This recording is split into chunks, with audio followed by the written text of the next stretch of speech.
Transcripts are only available to select team users. Okay, thanks for that, Bill. The budget discussion, I got an email, pretty sure that almost everybody else was included on that. Our budget request was kind of split in two. There was a $1,000 ask that was kind of shuffled over to the Conservation Commission.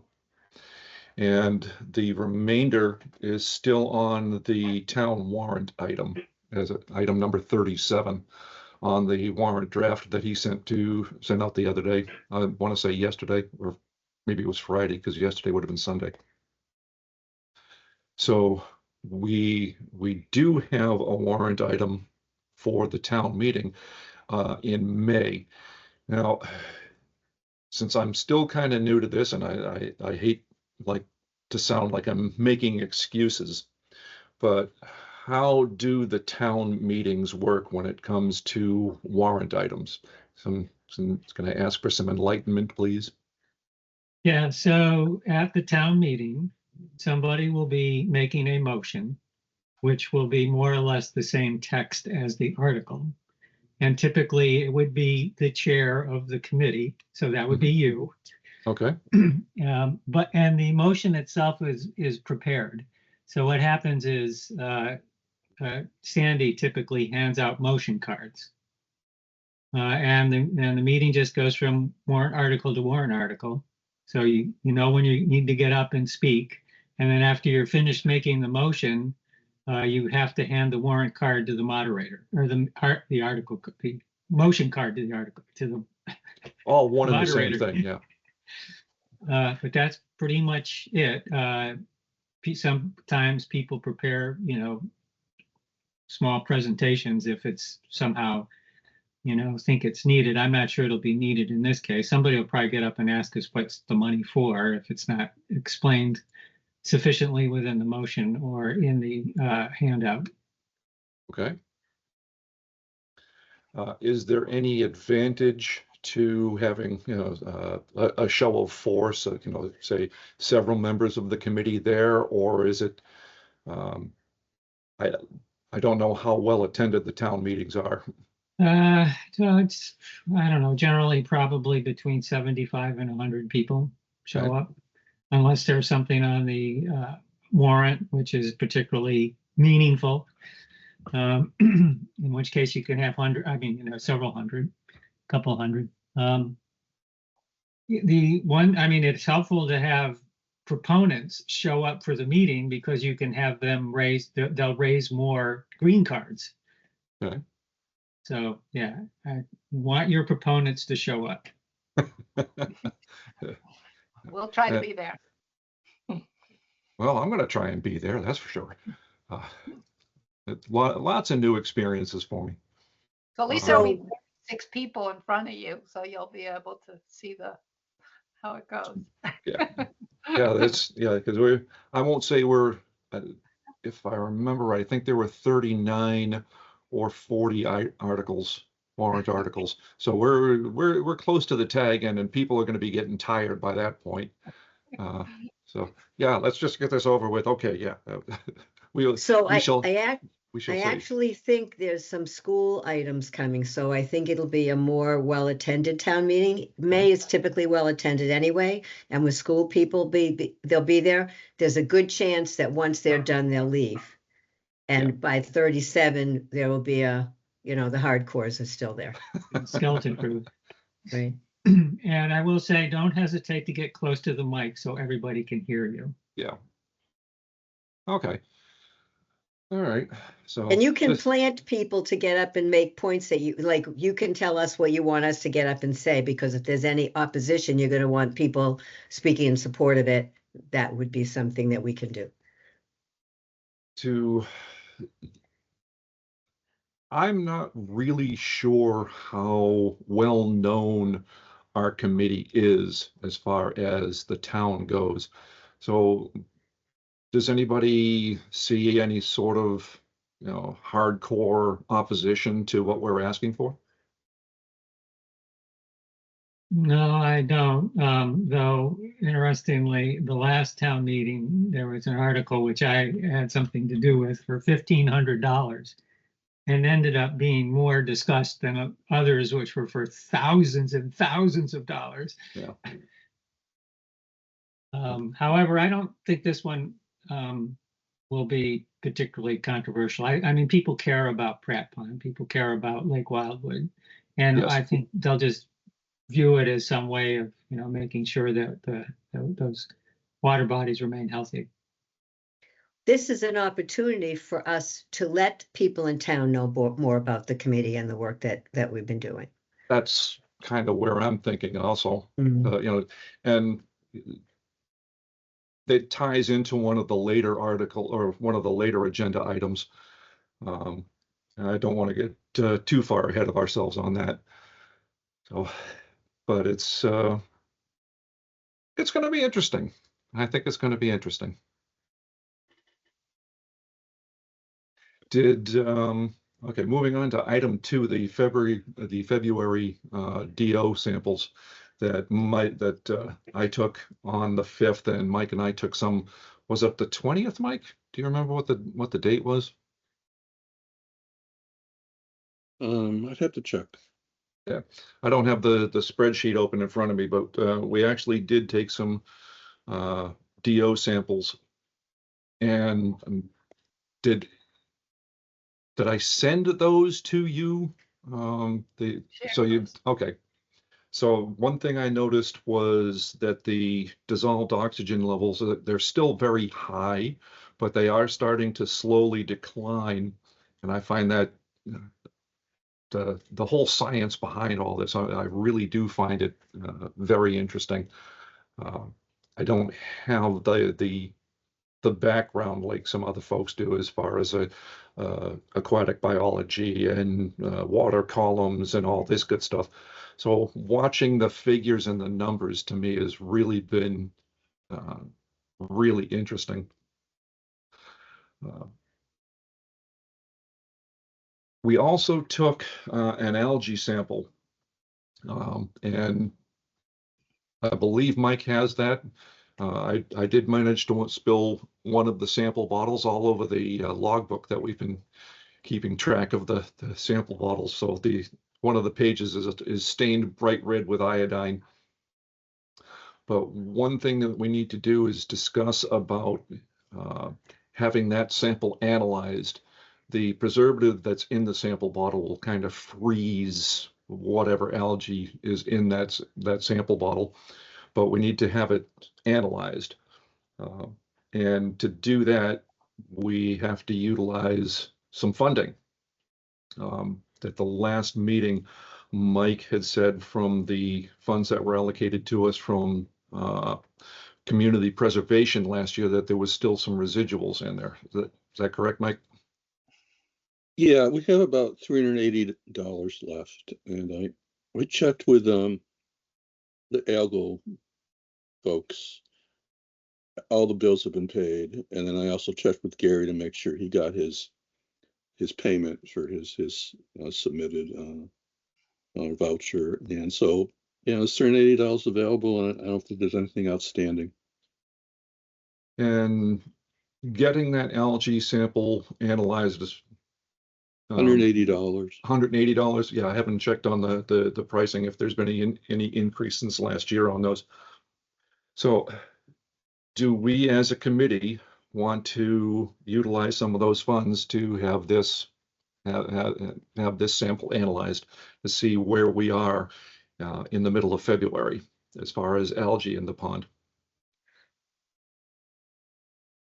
I would think so. Yep. Okay. So can I have a motion to have this sample submitted and analyzed? So moved. Second. Okay, so we have a motion and it's been second. All in favor? Aye. Aye. Aye. Motion is unanimous. Thank you very much, folks.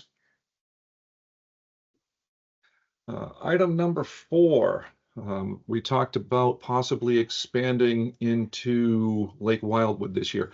Now, we won't be able to do any algal sampling until we find out if our budget request is going to be approved through the town meeting.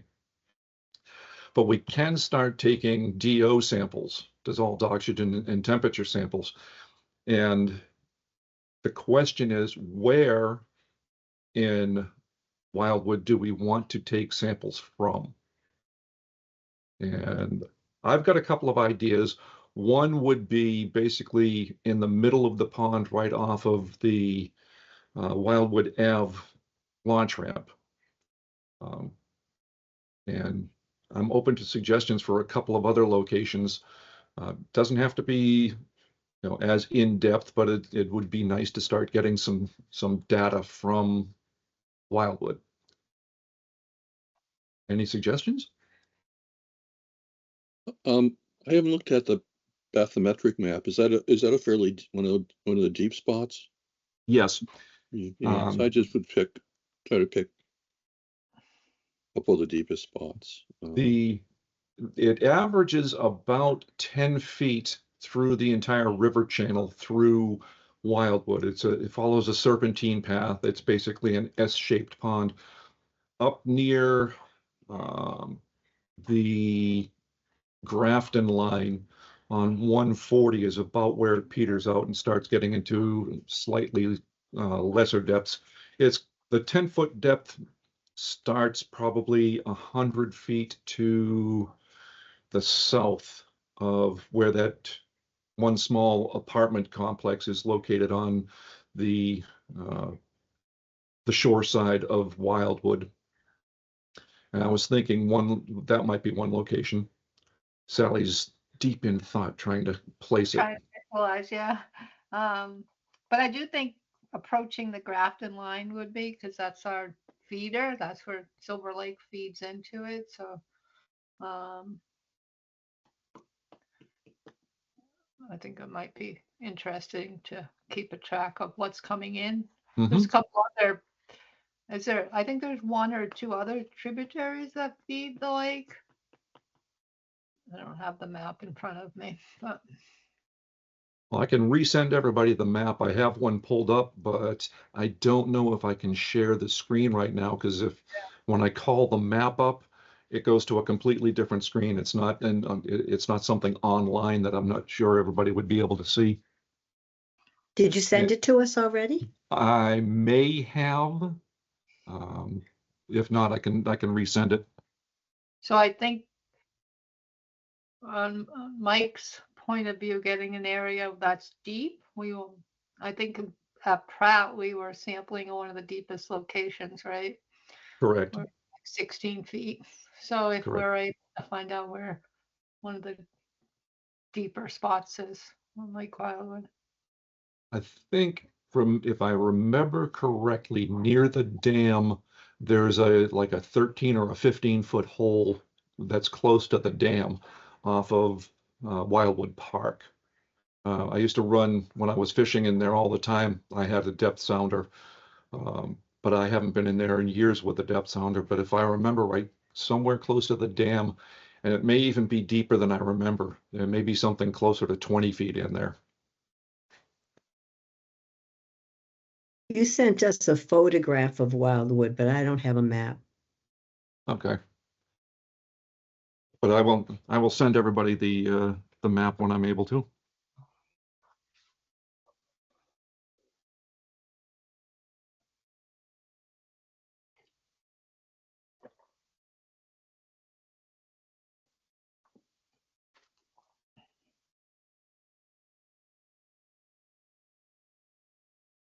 Let's see.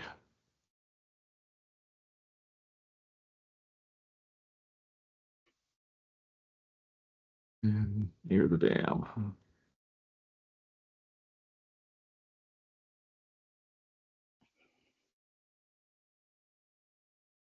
Okay. Anybody have any burning thoughts on any of those locations to start sampling? Not the locations. It would help to have a map in front of us to pick them. I like Sally's idea of getting something from the upper portion of the pond. We might even consider taking a sample from from Misco Brook before it goes into the pond. Okay. That's Um, what I'm thinking of, Misco Brook, yeah. There's that bridge that crosses over to the used to be, I think, the Hazards property. Someone else owns it now, I think.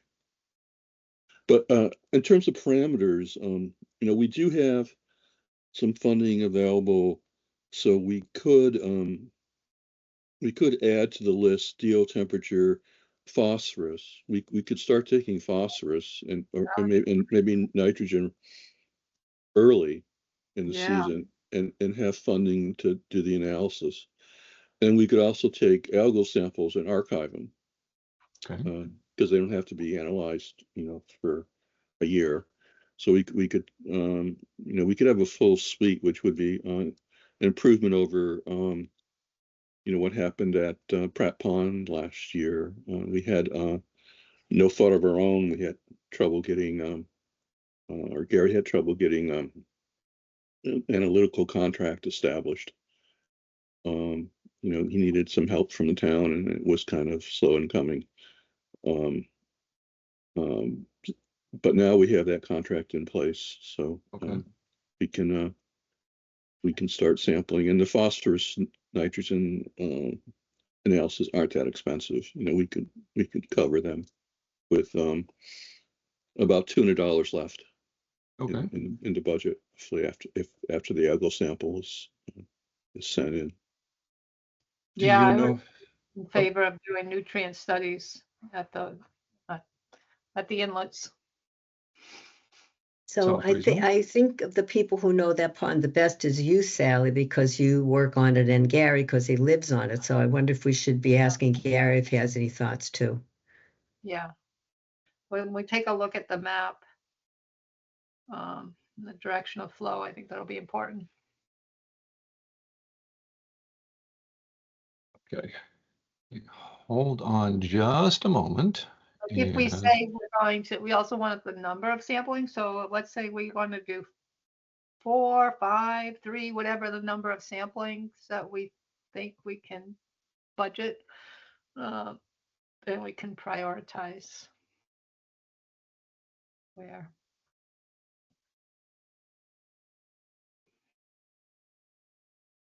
The one parameter that is nice to have, but is kind of expensive, and I don't think it has a very long holding time, unfortunately. That's chlorophyll. They're like 100, maybe 120 a sample. And I think they pretty much have to be analyzed almost immediately. So we probably can't afford to do chlorophyll from the start. So here's a question. We want to work with the schools. Do they have the ability to do any analysis? Any of the science labs? No. Yeah. Okay.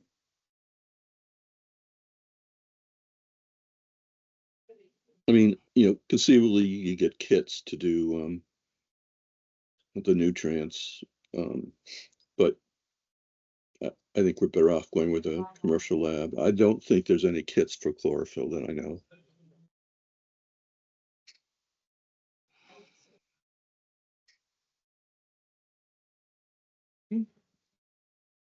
So I just sent everybody a copy of the bathymetry map that Gary had actually sent to me, so it should be in your inboxes. This one, if I'm reading it right, and it's kind of hard to zoom in, I don't know where this map came from, but it seems to be in 1 foot intervals. And the colors make it a little more challenging to read as well. I haven't got it yet.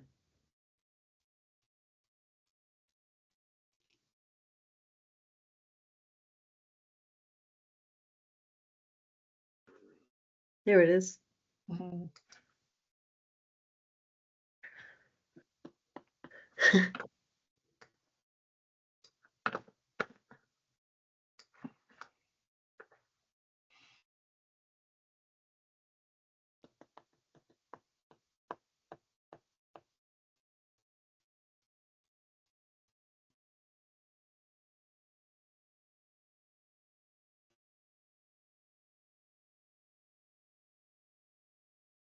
As it goes along 140, doesn't it get pretty clogged with invasives pretty early?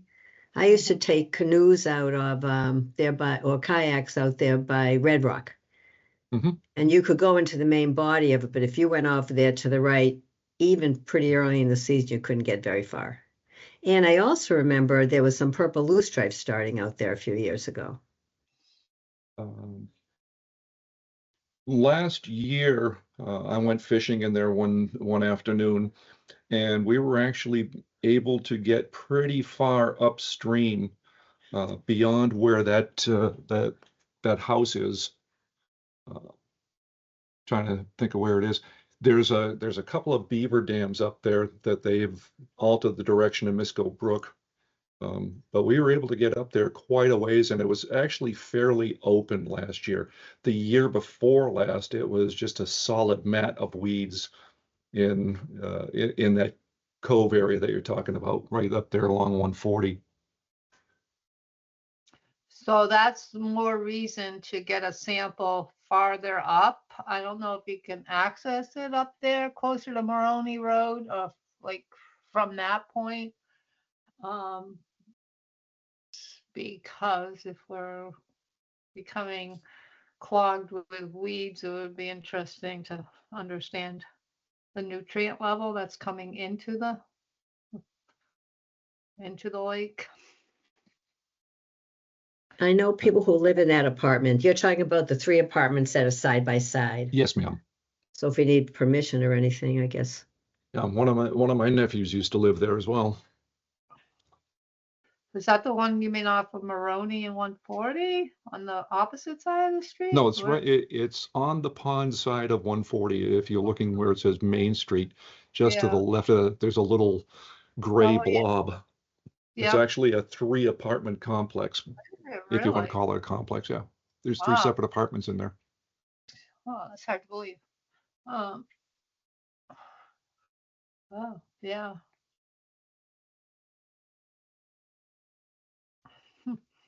I think it'd be good to take one right from the bridge. It'd be easy to, you can just drive to that Maroney Road Bridge and, Just right off the bridge there. yeah, Yeah, you yeah, would drop down, grab. yeah. I've never driven down there, so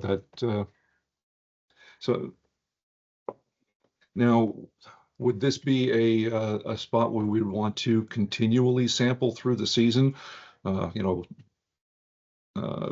if if the weeds permit it, and I don't know how much water depth there is right there either. I think it's perennial. I've never seen it dry at that location. Okay.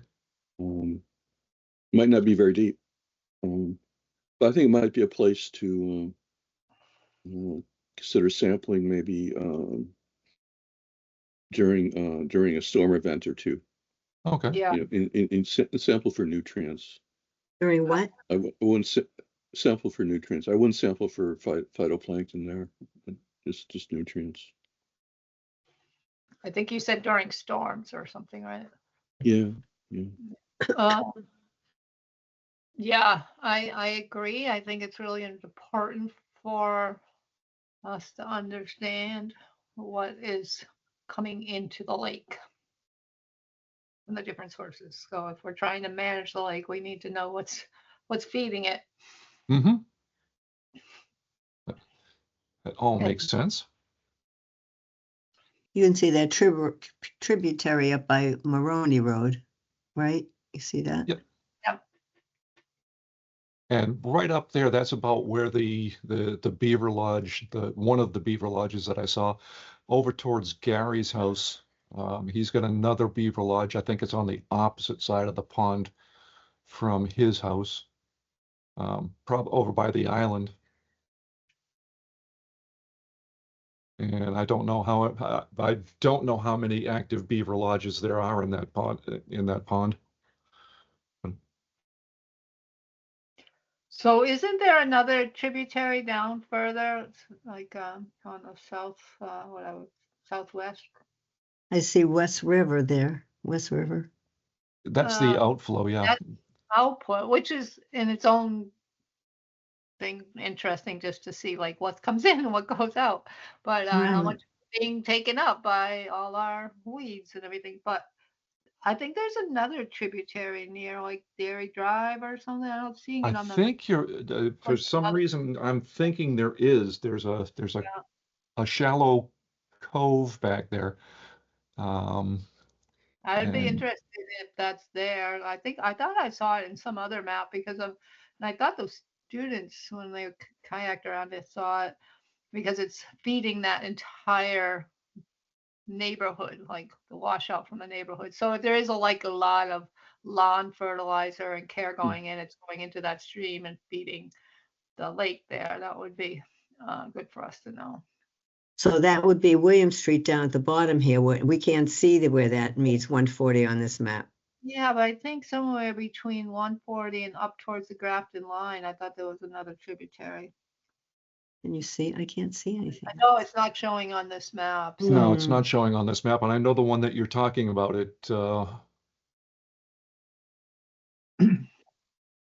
I know where you're talking, Sally. And yes, there is another small tributary in there that you're right is not showing on this map. Right. Yeah, it comes in under the tracks. Comes into the tracks, yeah. So I'd be interested in that because if I remember when I was a child, and don't forget I'm getting ready to retire, we used to swim in Lake Wildwood, and that was all agricultural land, right? Because you had the farm there, because it's using you.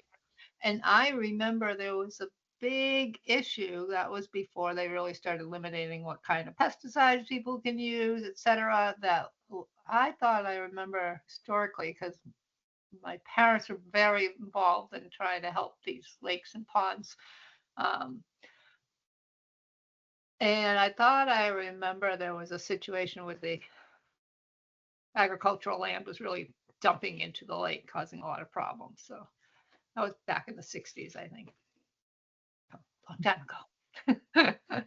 But says my mom was very active in getting septic systems from directly dumping into Pratt Pond and Lake Wildwood in those days when they were automatic flush out. It's kind of interesting. The lake disappeared for about 10 years from like 55 to 65. The dam failed in 55, and it wasn't until the 60s that it was replaced. This is the dam at Wildwood? Yep. So there are pictures of that area with just the stream running through it. Wow, where do I access those pictures? I'll see what I can find. See some of those pictures. I found somebody sent me a picture of the dance hall that was on the island, but Yeah. Wow. yeah. Was that when they used to have the ferry service with the engine at the top of the hill and the towboats and all that? Well, Yeah, yeah, like that with Knowlton's boat area or whatever. The Knowlton family would have a shuttle, and then the shuttle area, the Knowlton boat launch, burnt down. So then the dance hall got abandoned. We still find remnants, which I think came from that, like copper piping and stuff. interesting. But anyhow, so I would be interested in that tributary that's feeding from that development area, because if there is a lot of unnecessary fertilizers being dumped and they just flush down that area, that would be one access point. Okay. So go ahead, sorry. Here's what I will propose to do then is before the end of the week, I'll take a drive around the pond, up William Street and Dairy Street and up to Maroney Road and look for tributaries going into the pond. If we're looking at sampling for nutrients and phosphorus and things along those lines, we can take DO samples, temp and DO samples wherever we want to. But yeah, if we're looking at nutrient loads going into the pond, I think the major tributaries would be a good starting point. Yeah, So I will, And for, if you're so inclined, there is a trail off of William Street, Mhm. between the tracks and the lake. Yep. That will take you to the stream there, whatever the water that comes in from under the tracks. Okay. 'Cause that's a That- culvert. um, is that over by the auto repair place that's over there? Yes. Not, okay, all right, then I know exactly what you're talking about. The All right, so entrance to it is a little hard to discern. But if you just get beyond, go in on the other side of between the driveway and whatever the silver box is that runs something for the railroad, if you just go in a little ways, you will find the trail. But you may have to step, because there's actually a culvert that comes in from under William Street into that area, which also flows into Lake Wildwood, probably. ooh, yeah. Yes, yeah. all right, well, I will, I'll go do some Lewis and Clarking and take some pictures and send out an email and let everybody know what I find. And while I'm out there, I'll go out and take some DO and temperature sampling from the locations that we've talked about. The nutrient sampling, we can kind of narrow that down. We'll put that on the agenda for next month. Yeah, let's narrow that down. Get some nice, good points. It'd be nice to get some, start getting some data. It would be helpful to the committee to have a little more, have a few more arrows in our quiver when it comes to asking the town for funding. Because without information, we're just, asking for money. And how do we justify it? Water contamination is just such a big thing right now, and it's happening all over the place. So it's good we stay ahead of things. Yeah. I prefer to be proactive. So do Okay. we, so we're talking about upstream going off of Moroni Road where it crosses over that little stream or Yep. further up outside the map? I'm thinking that little bridge that crosses Moroni Road. It looks like there's a trail from like the Grafton line a little further downstream. Looks like there may be another bridge crossing that stream. That's private property. That's okay. So I won't be going there. So Are those trails or is that property lines? Those are trails. So Oh. there are trails, but not all of them are on public property. In fact, Okay. actually, right now, they're all on private property. Mhm. Most of them in this So- image. So where Moroni crosses that stream, that would not give us as much information as further up, like on the Grafton, where Crossing Line crosses over, because that's Mhm. where does Silver Lake feed into further? I think is that Misco Brook, if coming out of Silver Lake up there in Grafton. I remember the signage. Anyways, I'd be interested in making sure we capture that, even though I'm really interested in what's coming off of that stream. I just don't want to miss what's coming in from Grafton.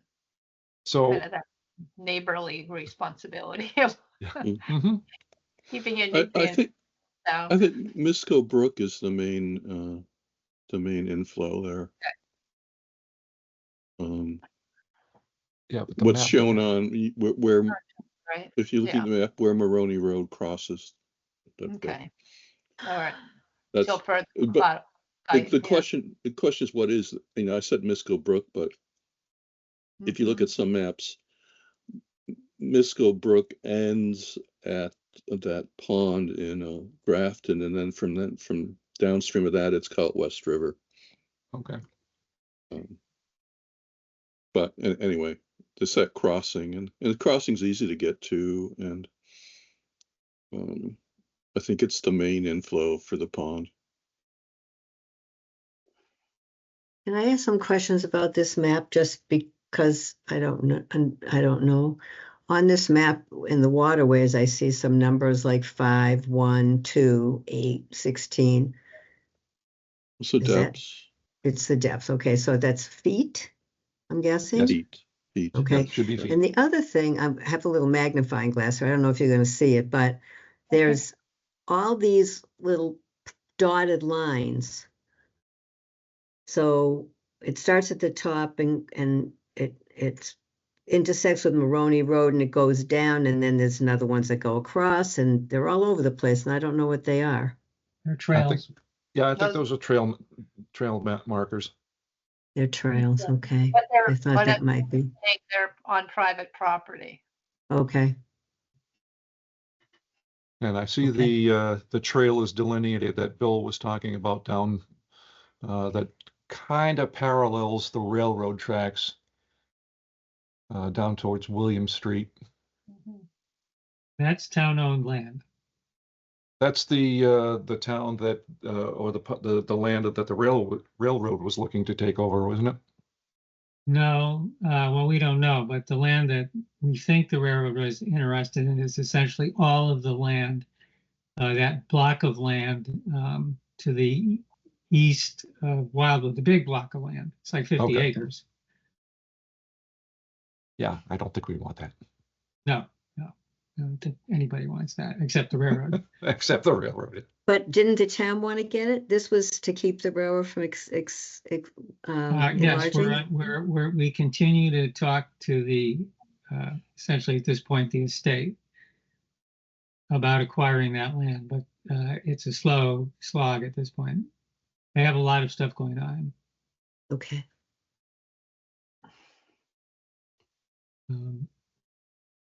The council is looking at some stuff, and I'm hoping that after we get the response from them about something about the land, that I can go back to the people managing the estate and say, all right, council has told us this. Does this, let's talk about what our next steps are to get the effort restarted, or at least moving.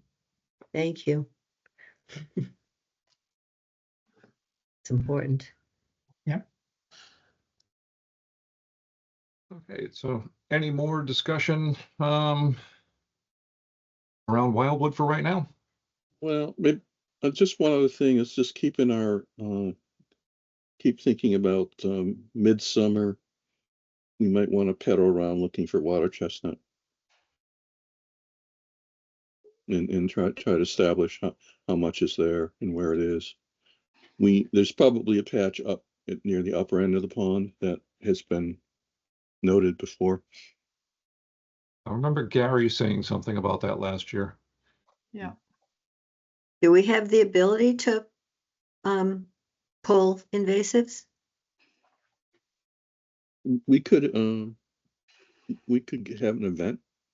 We Yeah. could create an event, yeah, maybe we'll get students to do something like that with us. Yeah, people, load up a canoe and maybe Bill, maybe we could get the DPW to haul it away for us. And that kind of thing could happen, maybe. We think we'd end up taking it to the Lake Wildwood parcel at the south end there.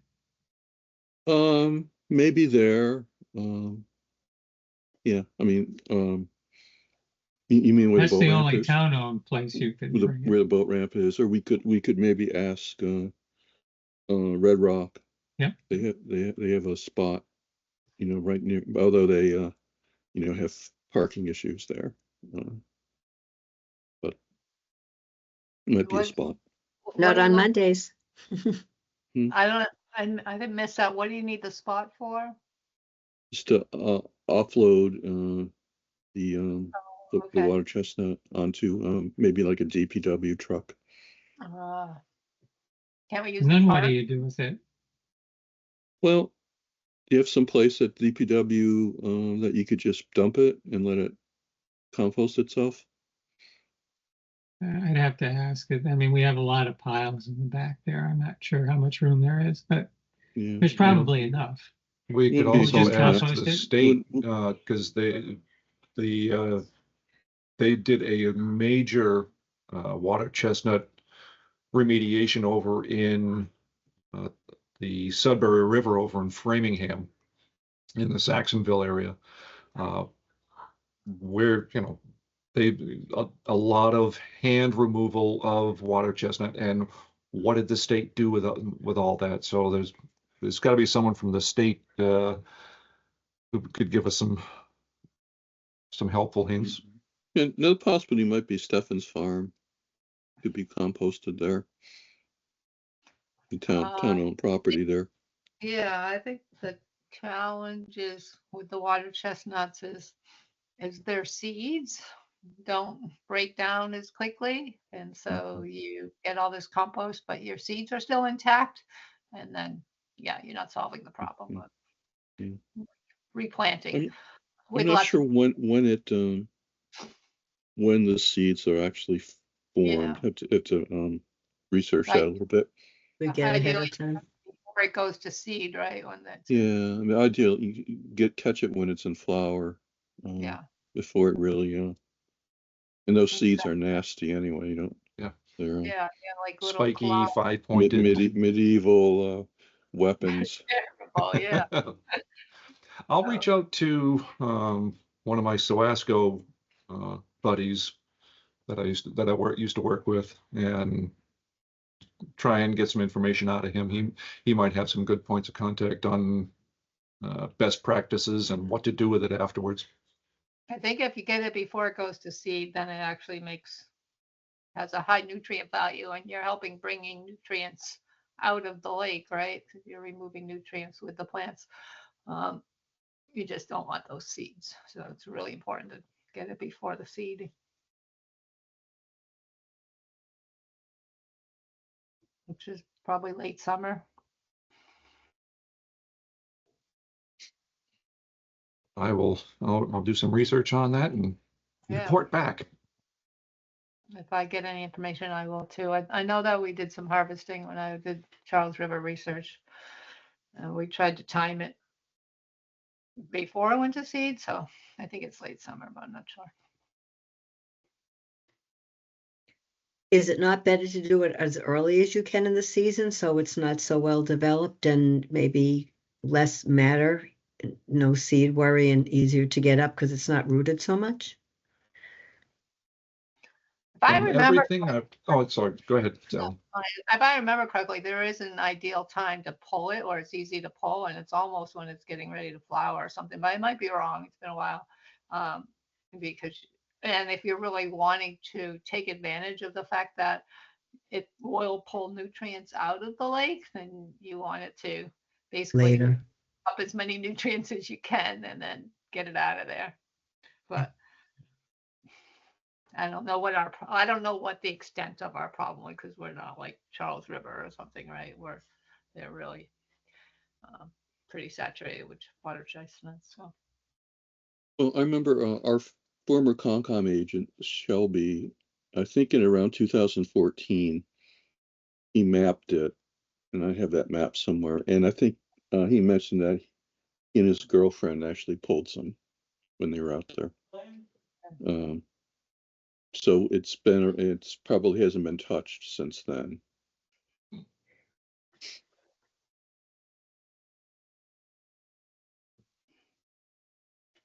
Fun.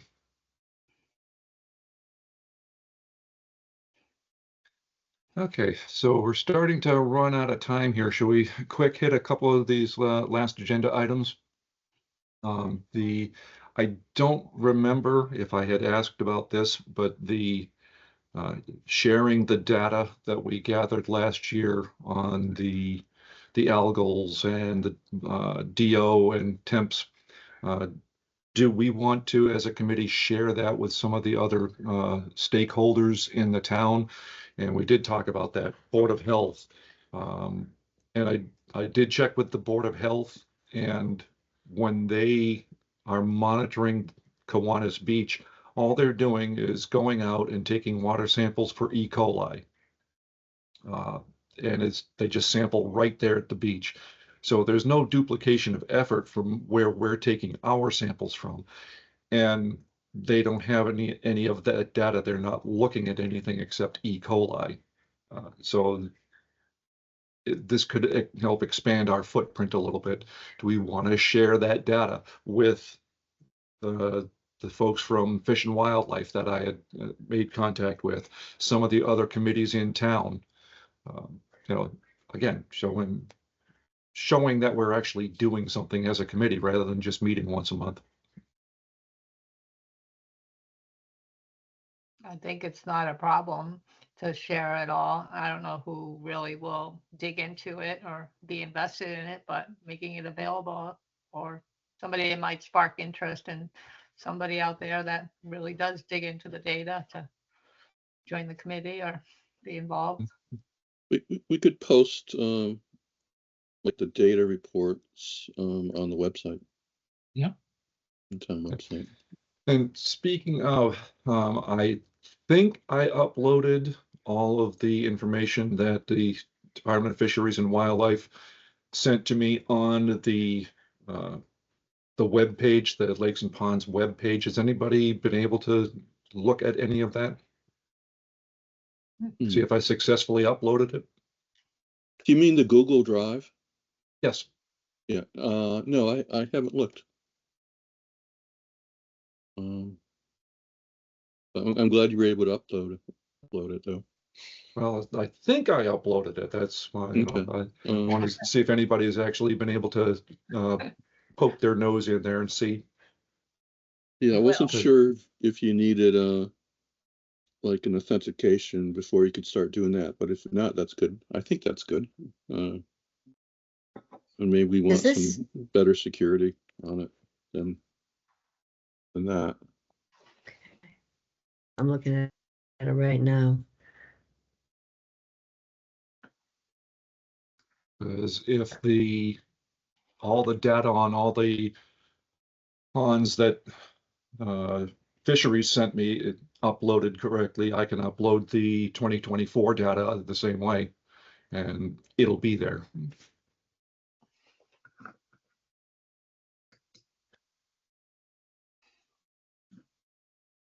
Actually, you know what I have? It's not what you're talking about. This is something I got a Lake Wildwood inspection report, 1979. Yep. That's all the stuff. That from, is it? That Okay. was my test, Lori, just to show Okay. show folks where it was.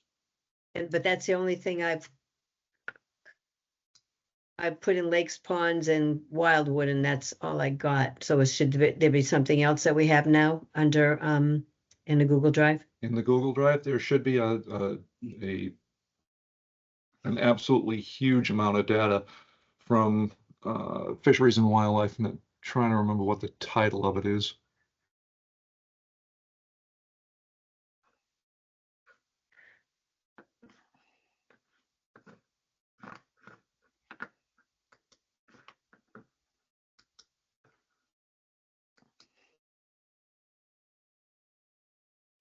And in relation to all of that, how do we, kind of recruit or expand our knowledge base within the town to try and drum up a little more interest from people who may want to join the team? If you look at us, I'm not saying anybody here is really old, but I mean, we are more experienced. So how do we draw some youth into this committee? Something to think about.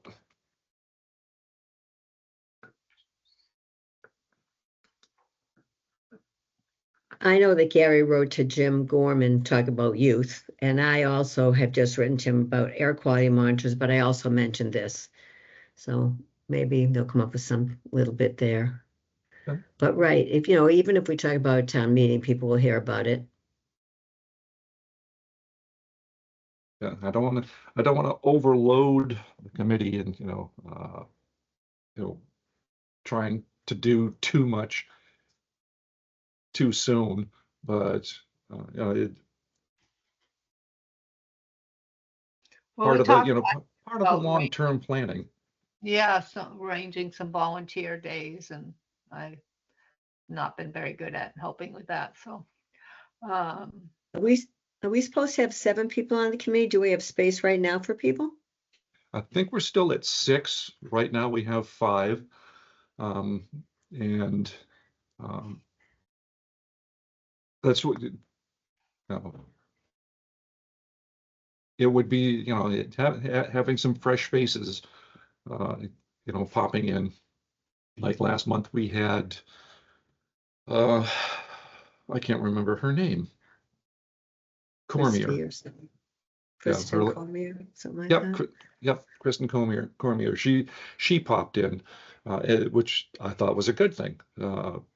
It'd be nice to have people interested in what we're doing and who, you know, may have some fresher ideas. Just I'm some sure- interest in what we're doing. I'm Maybe guessing that hardly anyone knows about us, and even just being at town meeting will go some distance. And then we can also tell Denise, and you know, they right now they've been putting it on the sign, and people have been coming in and asking her. And if we let her know that we're looking for someone else, she could let the people know as well. Sure, okay. So it was originally 7 members, and I think that's still the case. Used to be 3 Upton residents and representatives from the Department of Public Works, Board of Health, Recreation, and Conservation. I think we got them to take the Board of Health and Recreation off, or and let basically members at large. Mhm. Yeah. So is Gary still? Did he formally resign, or is he letting his year run out? He is not listed on the marquee page as being an active member, but Charlie Peterson is.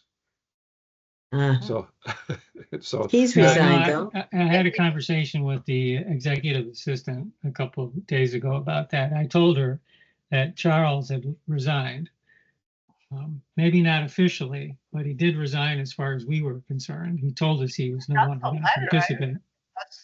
I remember us receiving a letter from him. Okay, well, that's Mhm. fine. I'd forgotten about that. So he formally resigned. And I was a little uncertain about Gary's status. Yeah, I never got a letter from Gary. yeah, never got a letter from Gary, but he's off the list of Lakes and Ponds members. And he has a But that conflict doesn't when make we it right meet. or wrong. That Yeah. it doesn't really speak to his actual status. But Well, he he did did. email that he would have attended, but he was out of the country. Yeah, he's So out of the country. Yeah, that's exactly what I was just going to say. Right. The last item on the agenda is this date and time still good for everybody? Do we want to, you know, does anybody see a burning need to change the meeting date and time? Perfect for me. Honestly, from my perspective, 7 would be better just because every other meeting I have is at 7. One or less thing to, or at least 6:30. I do like run in order to get. I'm like, I got 2 more minutes. I'm really counting down to get to the computer by 6. I don't leave the school only till 5:30. Okay.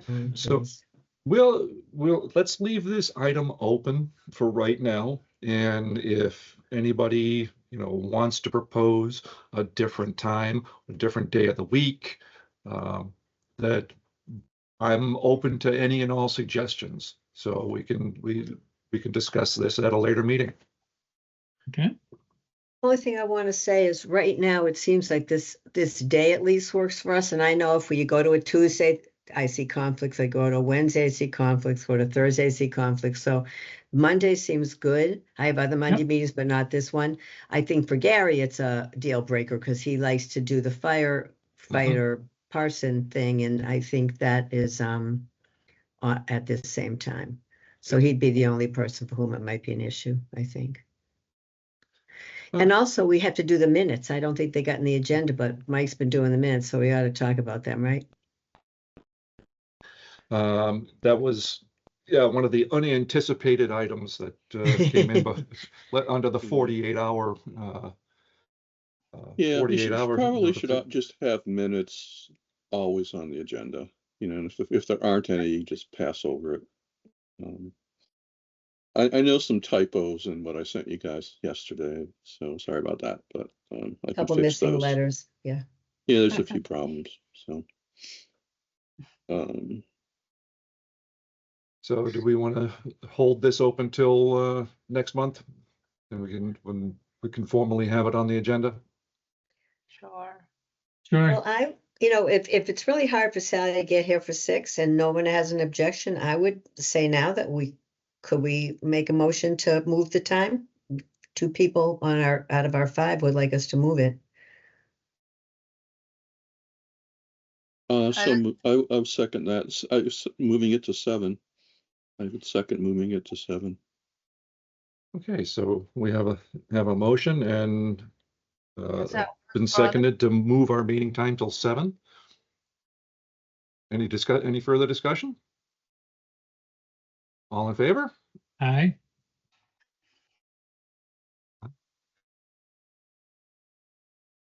No, we have 4 out of 5. Mike? Yeah, I mean, well, Aye. I seconded it. Okay. Okay, motion is carried. So we will change our meeting time till 7 p.m. for April, starting in April. Great. Thank you. What's our meeting date in April? I don't have a calendar here. I don't have the calendar in front of me either.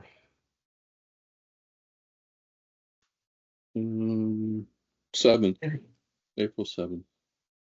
Yeah, Monday. April 1st. Yeah, April 1st wouldn't work. Okay. I have one Okay. other thing. I was just wondering, the Mill Pond seepage article didn't make it to the town meeting warrant. So Bill, I don't want to put you on the spot, but do you know whatever happened there? Did they Well, decide I to? do know that Dennis had a conversation with Ty and Bond about it.